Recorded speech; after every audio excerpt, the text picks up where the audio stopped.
Hi guys, KP this side. Hope all of you are doing good. This is vlog number 61 in Decoding Equity Markets with KP series.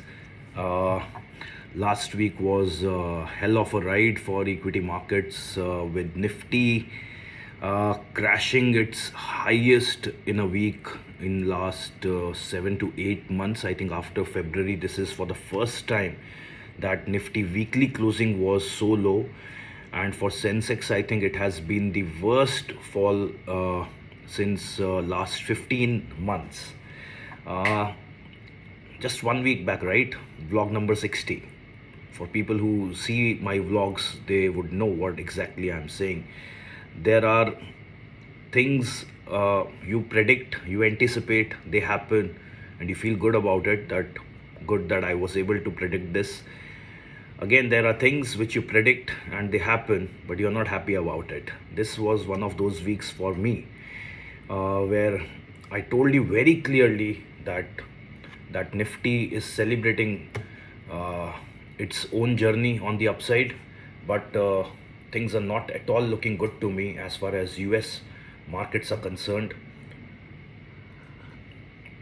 I told this very clearly that Indian markets are not isolated from the globe, and uh, if Dow is not giving a good support, there will be a swift fall of 600 odd points.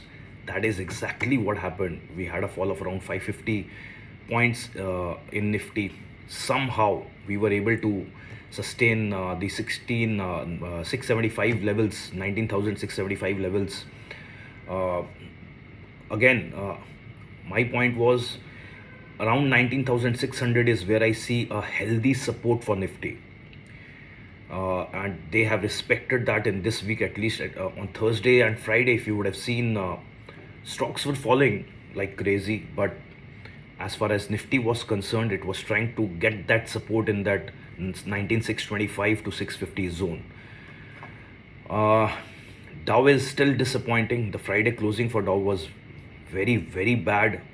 uh, it has not even respected the 34,200 levels. In fact, now it has gone below 34,000 levels, and the only hope left from Dow's front is 33,800. That is a crucial level, and I don't know how much they want to fall. I don't understand that. Uh, do I have genuine reasons to believe that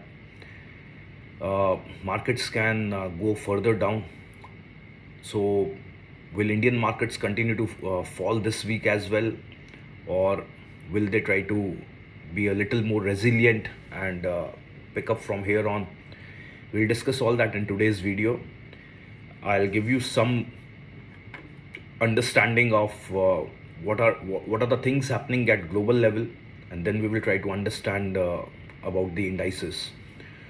Overall, if you ask me, the sentiments are negative right now, and we have to respect that. It's not like the world is coming to an end. It's not like the markets are not going to give you returns from here on. So you have to be strong about it.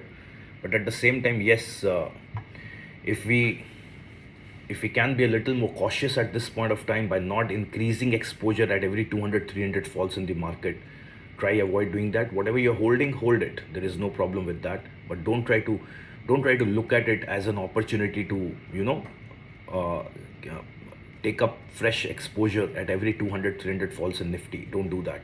Let markets stabilize, and let us have the confidence back in the market. Lot of uh, There are a lot of things at macro level which are blown out of proportion just to make you feel the situation is actually scary. And the trouble maker right now, the problem creator right now, is purely US markets, with really nothing at India's level that looks negative to me. Nothing. What about US? Now they have three big issues to deal with right now. The issues are not new. मेरा ये मानना है, markets should react when you bring in some new news which goes against you. Like last week I told you that crude prices sharply rising was something new when economies were going through recession. At least this is the last thing we could have anticipated, ki crude prices will go high from the bottoms which they made in last 6 to 8 months, right? But if we are talking about the news which was already a news, and now we just try to recreate a news out of it in order to create pressure in the market, that is something I think should not be factored in, right? But I'll tell you still, number one is the students are owing $1.63 trillion in outstanding loans. $1.63 trillion dollars. That is more than the auto loans and the credit cards bills that uh, people in US are liable to pay. That is more than that. They have during the times they have given all these stimulus packages, they have given loans like anything. In fact, last year Biden was proposing to give exemption of loans to the extent of $20,000 per student, but this was not agreed upon, so this plan was dropped. Yes, students are being given some relief as far as the repayment structure is concerned and all, but this is a heavy amount on an economy which is already struggling, and they are debt ridden to their nose, right? So suddenly this topic has again gained a lot of limelight in the last week, but I don't really know why. The US auto workers, approximately 18,600 workers across 20 states in US, are going on a strike, and they are asking for big salary hikes. Uh, if I read, if I can tell you what I read in one of the articles, was that they are asking for a hike of as much as 36%, because they are of a belief that they have not been given a proper hike in last 4 years.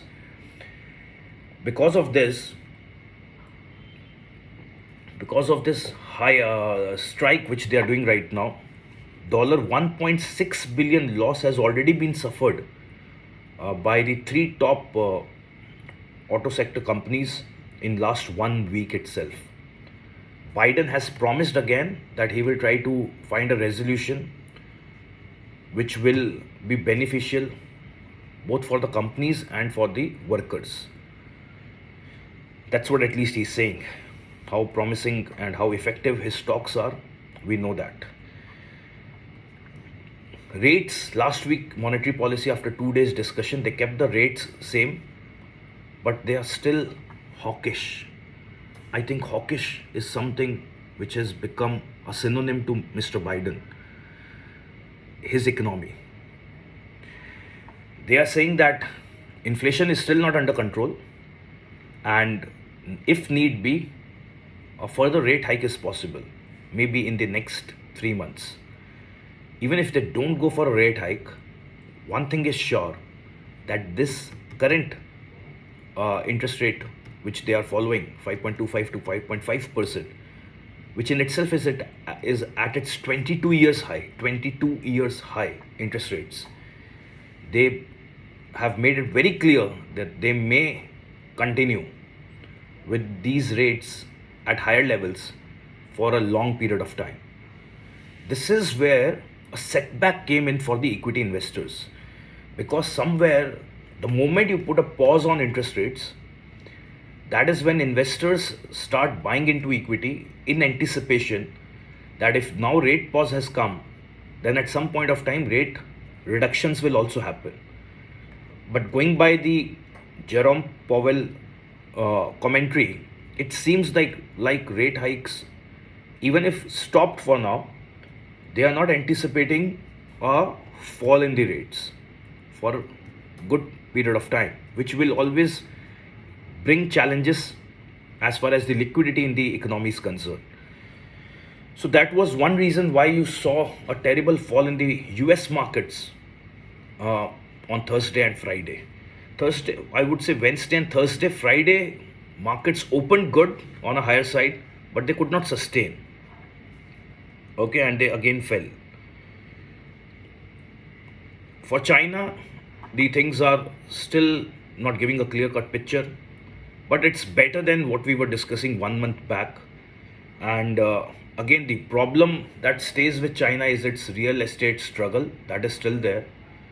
They have got massives of stocks as far as the inventory is concerned for real estate, but there are no people to occupy these properties. Until the time that does not happen, the builders will not get their money, and that cycle will not start where they get the money, they repay the old loan, they take a new loan, then they construct again. That cycle is not coming up. So for sure China has to look for alternatives to create their revenues. Right now real estate is looking doom as far as China is concerned. US and China are in talks. From Washington and Beijing, teams have been made, groups have been created, where both the nations have agreed that they will try to make their ties better so that they both can go forward in a constructive manner, creating a better economic picture both for China and US. That's what they're saying.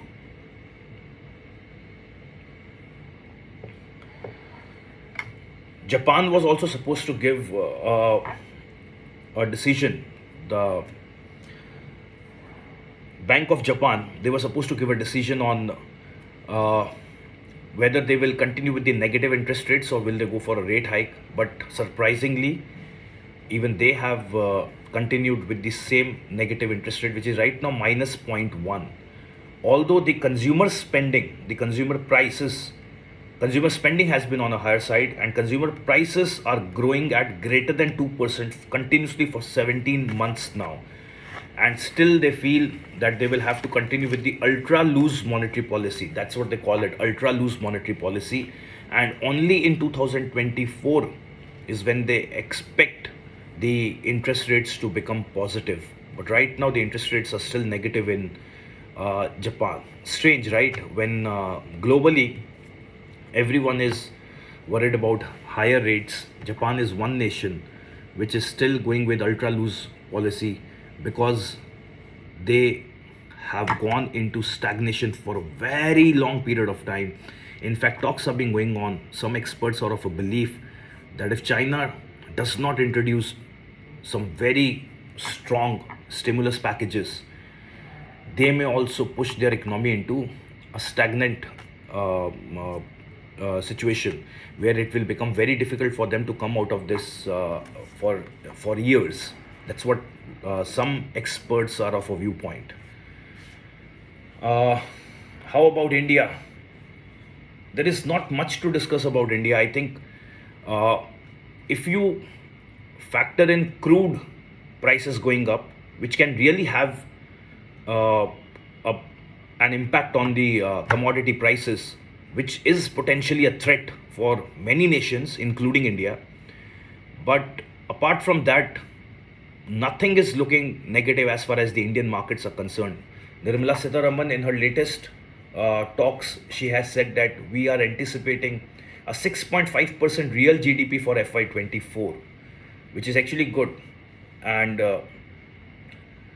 even other organizations like India Rating, ADB, all are forecasting GDP greater than 6% for India. Moreover, the JP Morgan government bond index, emerging market index, Indian local bonds will be made a part of it starting in June 2024, I believe. And then over a number of years, Indian bonds will be made a part of this global bond index, which is again a very, very good news for us. But markets did not react to it because of the negativity that has been spread so much across global indices. What is the biggest fear right now, guys? The biggest fear is the crude prices, which in last week touched to a high of $95 per barrel of Brent crude. It closed around 93 because of some profit booking maybe. But still, most of the traders in commodity market are still taking long positions on crude, and even in options market, a lot of call buying is being done in crude, giving a clear signal that most of these traders are still bullish as far as the crude prices are concerned. Mm, uh, Russia has added to the worries now, where Russia has put restrictions on export of crude oil and gasoline. That is only going to reduce the supplies. However, for India, Saudi Arabia, which is the second largest producer of oil, they have agreed that they basically used to put something called as Asian premium, which was close to $10 per barrel till last year. But now Saudi Arabia, because India was continuously insisting Saudi Arabia to remove this Asian premium thing and to give them crude at the same price at which they are offering to non-Asian countries, they did not listen to that. So India had their own plans of buying crude from Russia, and now Saudi Arabia learnt a lesson hard way. Now they have agreed to give crude to India at only a premium of $3.5 per barrel, as against $10 which they were charging till last year. That's a good news for us. I'm not sure if Russia will stop exporting to India. Maybe the friendly gesture will be that we will not export to other countries, but maybe they will continue doing it to India. So I did not read a report on this as of now. Maybe this week we will get to know what all they are planning to do. But right now, crude at around 90 to 93 levels, with during this period, after heavy rains, after heavy monsoons, most of the companies, oil manufacturing companies, they go in for some maintenance work, which again impacts their production to some extent. If supplies are further restrictive, then in that case, crude may be heading towards $100. If crude is heading towards 100, how badly is it going to impact inflation? At least for struggling economies like US. That is what we have to see. And that is where the uncertainty is. On a positive note, if you ask me, because uh, most of this crude supplies have been intentionally held back by cutting down on production. So I still don't feel the reasons to worry. This is because the economies are under so much pressure right now that the overall demand for crude itself is on a lower side. So if demand goes up, because of which the crude prices are going up, that is when I feel we should be worried. But if overall demand itself is less and still crude prices are going up, then we understand this is not a fundamental problem. This is an artificially created problem. And beyond a point, दाम बढ़ता रहेगा तो demand कम होगा. If demand gets reduced, then these people will also get a lesson. OPEC will get a lesson that they will have to start cutting down on prices, or they will have to increase the production. Otherwise, their revenues are also getting hit, right? So somewhere this balance will come in. ऐसा नहीं है कि crazy style में दाम बढ़ता रहेगा and crude will go again sit on $120 per barrel. ऐसा नहीं होगा. That's what at least I anticipate. Okay, so now what is indices looking like right now, and what are my suggestions to you?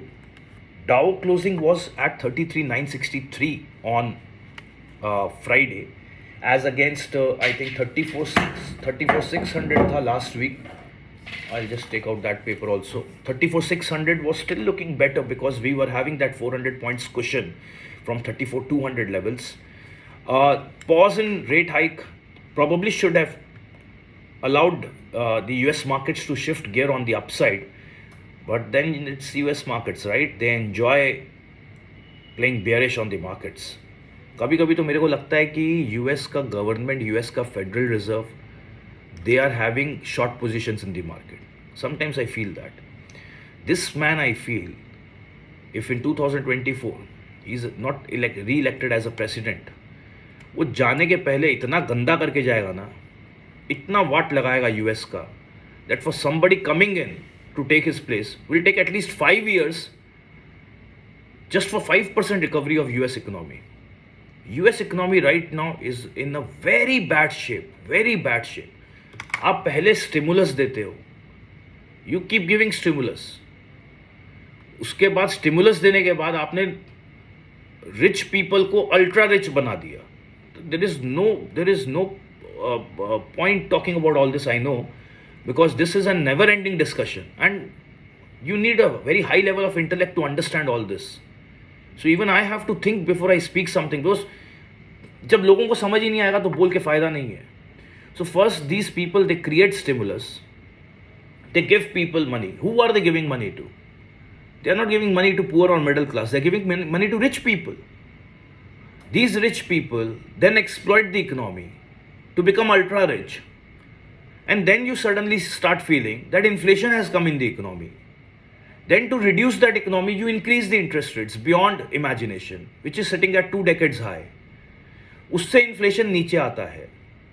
But you now want more control on inflation, so you don't want to reduce the interest rates. Then you throw your economy into recession. फिर cycle बनेगा. एक बार recession में economy को फेंक दीजिए आप, you push your economy into recession. Recession आएगा, नहीं तो स्टैग्नेशन आएगा, and you don't have any idea how difficult it is to come out of recession. आपको 2% का इन्फ्लेशन टारगेट चाहिए ना, you want 2% inflation. Right now your inflation is 3%. That is a big problem, right? That is a very big problem. So now the target is to get this 1% gap filled in, even if it comes at the cost of throwing my economy, the so-called largest economy in the world, into recession. If I have to do that, I will do it. This is what Biden, with the help of his friend Powell, is trying to achieve right now.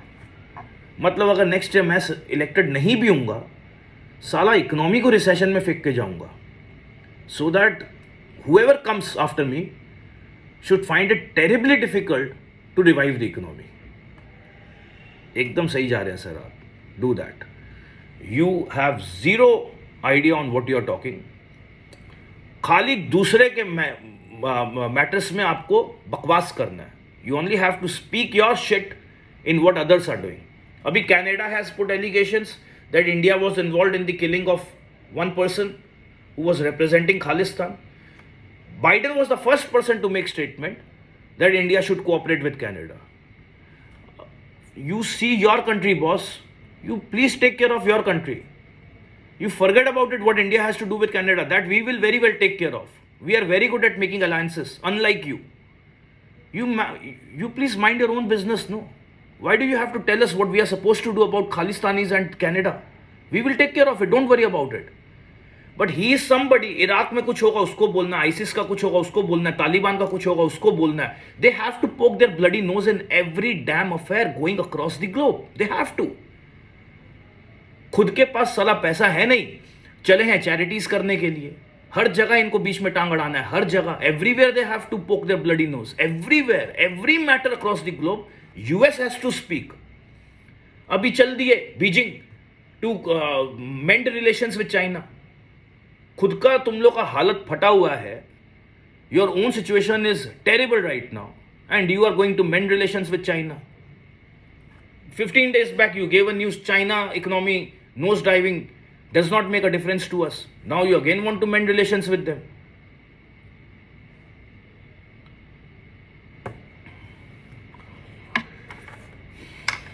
So this is something, guys, beyond my understanding power, that what exactly they want. देखो 36,500 is the high for Dow Jones. Dow Jones is sitting at 34,000 now. A fall from here below 33,800 will then, I feel, the healthy support comes in only at 33,200, which means are we staring at another fall of 800 points? एक बार assume करते हैं, let's assume for once that Dow will not take support at 33,800, it will then fall to 33,200. If it falls to 33,200, आप mentally prepared रहिए, Nifty is heading towards 19,150. 19,150, 200 levels. 33,200 of Dow and 19,150 of Nifty will happen hand in hand. My point is, as far as falling of Dow Jones is concerned, it will get tired of falling, because you can only fall when there is a reasonable understanding of macroeconomic problems that is causing the fall. अभी यहाँ पे genuinely, apart from crude thing, which also I feel we are overreacting, but apart from the crude thing, I don't see any other major macroeconomic issue which can cause markets to fall. I don't see. But at the same time, you understand one thing: till the time Dow Jones will not take support, Indian markets will also fall, because the speed in which Indian markets have gone up, it becomes very difficult to justify if you don't get support at global level. You understood? This was the same principle which I applied in predicting 600 fall in Nifty last week. अभी इस point of time पे आके market को जो push चाहिए ना, when you are standing at the pinnacle at your all time high, and the kind of push which you need, that comes from global economies. Because if things are not looking clear in US, even FII will withdraw money from India. That is bound to happen. Dollar index yield will go up, FII will take out money. एक समय के बाद फिर DII भी frustrate होगा, कुछ पैसा DII निकालेगा. And large cap stocks are going through a bloodbath right now in India. Okay, so my suggestion is, okay, but what do I feel? I strongly feel Dow Jones will rebound from here. I strongly feel it should just hold that 33,800 mark. Then I feel it will again start its journey towards 34,600 levels, then 34,800, and then go upward. I am now where we are placed.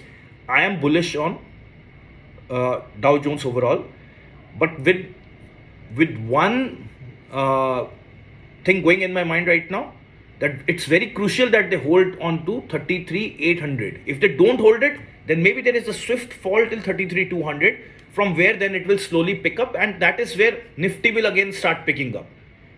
अब बात ये है, to enjoy this upside, उसके पहले थोड़ा सा दुख हमें लेना पड़ेगा. We have to go through this pain of 19,600 coming down to 19,100, 150 levels.